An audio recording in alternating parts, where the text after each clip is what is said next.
গেছি বাটি যাইতাম গহরপুরি সাহেব রহমতুল্লাহ আলাই, দিনারপুরি সাহেব রহমতুল্লাহ আলাই, গাজীনগরের শেখ সাহেব রহমতুল্লাহ অকল রহমতুল্লাহ আলাই, এরপরে মারি কুনি সাহেব, এই হ্যাঁ মারু এখন আমি এলাম কুটিমুটি অনে জ্বালান কুটিমুটি সময় এলাকা নয় কুটিমুটি।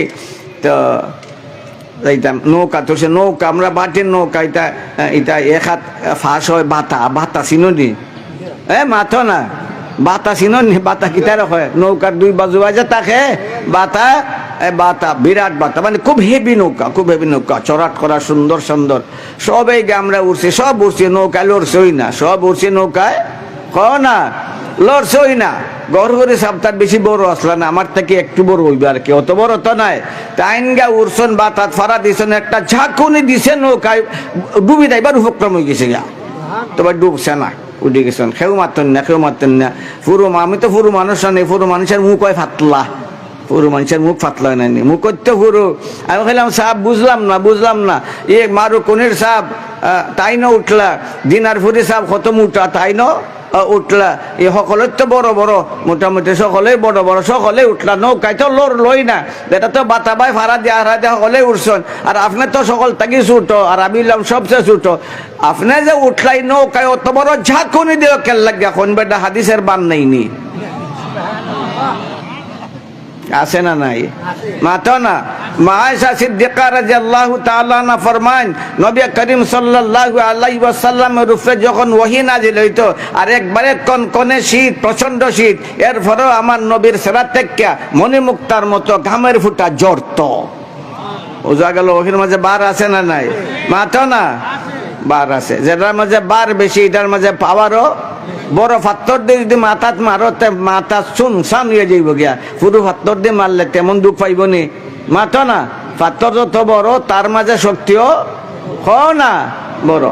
আমরা উমর ইবনে আব্দুল আজিজ রহমত আব্দুল আজিজ শাহ আব্দুল আজিজ শাহ আব্দুল আজিজ হতে শাহ না বেটা তা চিনো না রে বইয়ের লাগে ভালো লাগেন না, চিনো না। হ্যাঁ এরা নাম নাম কইলেই যেমন শরীরের লোম খাড়িয়ে যায়। জবলুল ইলম, জবলুল ইলম, ইলমের সাগর, ইলমের সাগর, ইলমের সাগর। যেলাখান আমার ইমাম আবু হানিফা আসলা ইলমের সাগর, ইমাম আবু হানিফা কিটা আসলা না বেটা ইলমের সাগর। আজকের যুগের ওই কিছু কিছু ফাতলা ফাতলা হইতে আছে ইমাম আবু হানিফার বিরুদ্ধে মাতে, ইমাম আবু হানিফার বিরুদ্ধে মাতে চিনে না তো, আবু হানিফারে চিনে না, আবু হানিফারে চিনে না, তারার বাপ হলে চিনে ইমাম আবু হানিফা, তারার বাপ যে আছে এরা কিছু কিছু চিনে, এরা চিনে নাই। একবার বইলাম হরম শরীফ হতে শেখুল হাদিস এক বেটার দ্বারও আমি বইছি, যাইতেই বইছি বলে যে কি বেটার লোকে মাতলে কিছু মজা ফাইমু। কারণ আমরা তো দুনিয়ার সকল ইলিম শিকিলিছি না, মাতলে রস বাইর না নি মাতো না, রস বাইর না। যে বেটার চেহারা ওরা দেখা হলতা দেখে মনে করলাম বড় আলিম হইব। সোফা মরের মাঝখান ওই কেন বইলাম গিয়া জোহরের নামাজের আগ মুহূর্তে। আমি যে কইলাম মা হুয়া শোক লুকাইয়া সাহেব আপনার ব্যস্ততা কিতা, আপনি কিতা করেন মা একটা শুরু করতাই নাইনি না, আমি মাতলাম আর কি।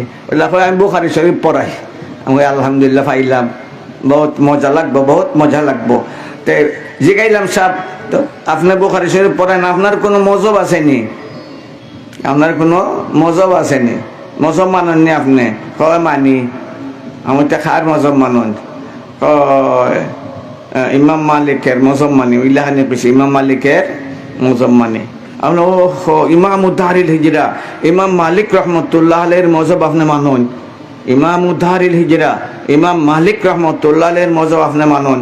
এই মদিনার মাঝে ইমাম মালিক রহমতুল্লাহ আলাইহি তৈলা সবচেয়ে বড়, সবচেয়ে বড়। জালান কেরাতের মাঝে মদিনার মাঝে সবচেয়ে বড় আসলা ইমাম নাফি, কেরাতের মাঝে সবচেয়ে বড় আসলা ইমামুল কুররা বিল মদিনাতিল মুনাওয়ারা ইমাম নাফি রাহমাহুল্লাহ। এই শুনছস নি ইমাম নাফির নাম শুনছস নি? মুদের ফুয়ান তো কুস্তা ফরনা তো কইতে খালি বুড়বুড়ি ডাক্তার স্টেজ হইয়া নাস্তায় খালি। এখন হয়েছে বক্তৃতার প্রতিযোগিতা, এখন ওয়াজের প্রতিযোগিতা। খার ওয়াজও সুন্দর, খার ওয়াজও মানুষ বেশি, খার ওয়াজও কিতা নেটো খার ওয়াজ বেশি, এই প্রতিযোগিতা চলছে। নাই আসল তাকে আমরা শূন্য। মুফাক্কির ইসলাম নাই, মুফাক্কির ইসলাম একজন, এই যুগে হাজার লাখের মধ্যে পাওয়া যায় একজন সত্যিকারের ওয়াইজ আজকে পাওয়া যায় না।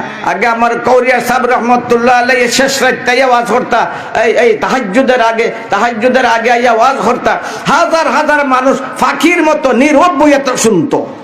আজকে এটা নাই, আজকে এটা নাই, আজকে এটা নাই। আজকে তো খালি তামসা তুমসা, গান গুণ, টান টুন, কণ্ঠের মোকাবেলা, ভাষার মোকাবেলা, বক্তৃতা ভঙ্গের মোকাবেলা, কার বক্তৃতা বেশি আকর্ষণীয়, এইটার মোকাবেলা। এর লাগে আজকে ওয়াজ চলছে জায়গায় জায়গায়, কিন্তু দিন কমে গেছে না বাড়ছে?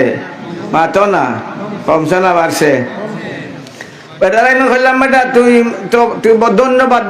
ধন্যবাদ হানিয়ান লাখ ধন্যবাদ। তার ভাষায় কইলাম আর কি, এবার তোর ধন্যবাদ। ইমাম দারুল হিজরা ইমাম মালিক রহমতুল্লাহ মজব তুমি মানো, আবু হানিফা চিনুনি জিকাইলাম, ইমাম আবু হানিফা চিনুনি, সেরাটা খালা করে লিছে।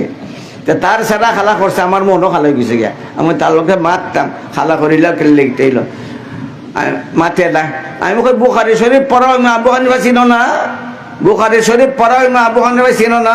বুখারীর উপরে ইমাম আবু হানিফার অবদান। বুখারীর জন্ম নিত না যদি ইমাম আবু হানিফার জন্ম না নিত। মনে মানে না। ইমাম বুখারী রহমতুল্লাহ যে কিতাবের মাঝে সুলাসিয়াত আছে, যে সুলাসিয়াত হইল মুহাদ্দিসিনে কেরামের অহংকার, গর্ব। সুলাসিয়াত 22টা সুলাসিয়াত আনছেন ইমাম বুখারী রহমতুল্লাহ আলাইহি। হাফিজুল হাদিস আল্লামা জাকারিয়া রহমতুল্লাহ আলাইহির লেখা অনুযায়ী আরো অনেক লেখছেন। এরা ছাত্র হইল ইমাম আবু হানিফা রহমতুল্লাহ আলাইহির। কার ছাত্র? কোনা তার ছাত্র? একবারে ফয়লা রওয়ায় যেটা আনছেন হুমায়দি রহমতুল্লাহ আলাইহির, যে ফয়লা রওয়ায় আনছেন হুমায়দি আব্দুল্লাহ ইবনে জুবাইর রহমতুল্লাহ আলাইহি। ফয়লা রওয়ায় যেটা তান আনছেন, ফয়লা রওয়ায়তেই তান আনছেন যে নাকি ইমাম আবু হানিফার শাগিরদের শাগিরদ। ইমাম আবু হানিফার কোনা শাগিরদের শাগিরদ, ইসহাক ইবনে রাহওয়ী রহমতুল্লাহ আলাইহি শাগিরদ।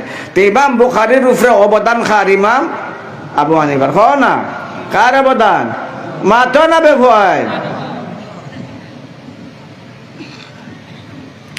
আমি বললাম ইমাম আবু হানিফা চিনো না তুমি? এসে বাদে ওই মুজি হরিয়া কয় চিনি, আমি চিনো। শোনো ইমাম দারুল হিজরা ইমাম মালিক রহমতুল্লাহ আলাইহির অভ্যাস আছিল, তাই যে সময় হাদিস পড়ানিত লাগতা মাঝখানো উঠতা নাই, মাঝখানো বন্ধ করতা নাই, যত বড় তাকি বড় কেউ। এই তরিকা আছিল আমরা কুতবুল আলম সাইদ হোসেন আহমদ মদনী রহমতুল্লাহ আলাইহির। দর্শের মাঝখানো কোনো মাত নাই, এই তরিকা আছিল আমার সখরিয়া সাহেব রহমতুল্লাহ আলাইহি। কয় সখরিয়া সাহেবের জামাই? এই জামাই ইন্ডিয়াও দেখি জামাই হৌরে চিননি আসননি কেন? গেছন গিয়া দেখে হামাইল। সখরিয়া সাহেব রহমতুল্লাহ যে সময় তিলাওয়াতে কোরআন শুরু করতাম, বড় বড় নেতা খলাইয়া বই থাকতাম, এটা নিজের চোখে দেখছি আমি। সাফতার থাকতাম, তান গরু গিয়া সাফতার থাকতাম। আর ইলমি তকরার সারা বছরের তান যে সকল ইস্কাল বা প্রশ্ন সৃষ্টি হইতো, ওইগুলার হল করবার লাগিয়ে একে সাফতা গিয়া থাকতাম, তান গরু এক চকির মাঝে ঘুমাইতাম। তো তানরে ভালো করে দেখার সুযোগ পাইছি, তান গুমও দেখছি, তান হজাগও দেখছি, তান আবাদতও দেখছি, তান তিলাওয়াতও না দেখছি। আমার কথা বোঝা যায়নি? কইলা ইমাম মালিক রহমতুল্লাহ আলাইহির অভ্যাস আছিল যে সময় হাদিসের দর্শ শুরু করতাম মাঝখানে কেন লোকে মারতা নাই।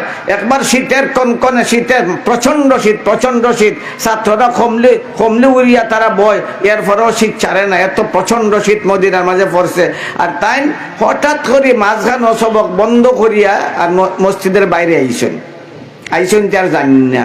অনেক সময় পরে গেছেন, তারার শোল শীতে কাফে। আর ইমাম মালিক রহমতুল্লাহ সেরা থেকে গামের ফুটা জোরে।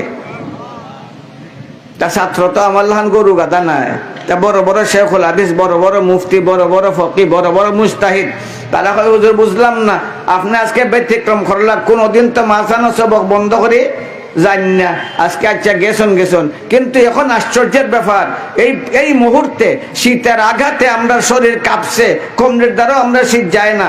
আর আপনার চেহারা থেকে গামার ফুটা জোরছে কিতা ব্যাপার? কোন ফরিলাও। তারা কয় না পড়তাম নাই, আগে আসল ঘটনা কইন। ছাত্র করে দৌড়িলে মেশাবে কিতা করবা না, ধর্মকট করে লিব।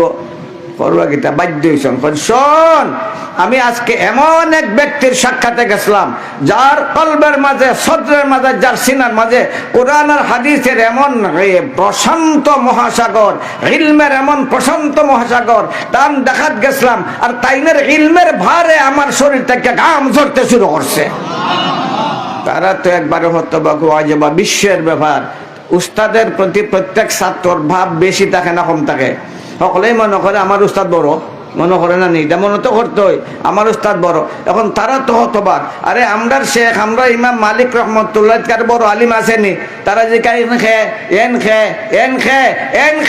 এত বড় মানুষ যার ইলমের ভারে আপনার চেহারা থেকে ঘাম ধরে তখন তাই কইছেন এই নইছেন আবু হানিফা